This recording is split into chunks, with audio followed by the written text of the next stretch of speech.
ఈరోజు డిమాన్ పవన్ అండ్ తనుజా గొడవలో ఎవరు కరెక్ట్ అని మీరు అనుకుంటున్నారో నాకు కామెంట్ సెక్షన్లో చెప్పండి. మీరు మీ వర్షన్ కామెంట్స్లో చెప్పండి, నేను నా వర్షన్ చెప్తా. నాకు ఇక్కడ తనుజాని చూస్తే చాలా చాలా ఓవర్ యాక్షన్ చేసింది ఈరోజు అని అనిపించింది.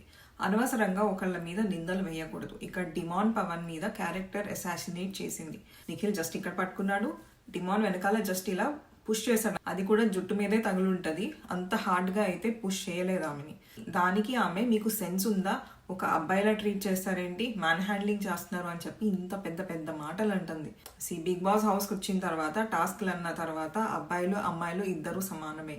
అక్కడ వాళ్ళు అసభ్యంగా ఎక్కడా బిహేవ్ చేయలేదు. ఈమెనే చాలా ఓవర్ చేసి over action, too much over action చేసింది. దానికి డిమాన్ పవన్ కూడా నేనేమన్నా నిన్ను లేపేశానా లేకపోతే పడేశానా ఏమన్నా చేశానా అని అంటే, ఏమో నేను ఊరుకుంటే చేసేవాడివేమో అని ఎంత పెద్ద మాట అన్నది అసలు.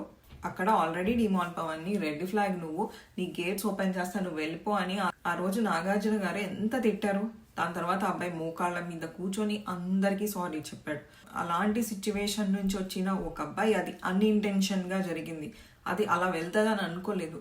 అలాంటి అబ్బాయి మళ్ళీ ఇలాంటి సిచ్యువేషన్ కోరి తెచ్చుకుంటాడా? Demon Pavan is a really decent person and he is a underrated contestant. నాకైతే అస్సలు నచ్చలేదు, చాలా ఓవర్ యాక్షన్ చేసిందని అనిపించింది. మీకు కూడా అలాగే అనిపిస్తే లైక్ చేయండి.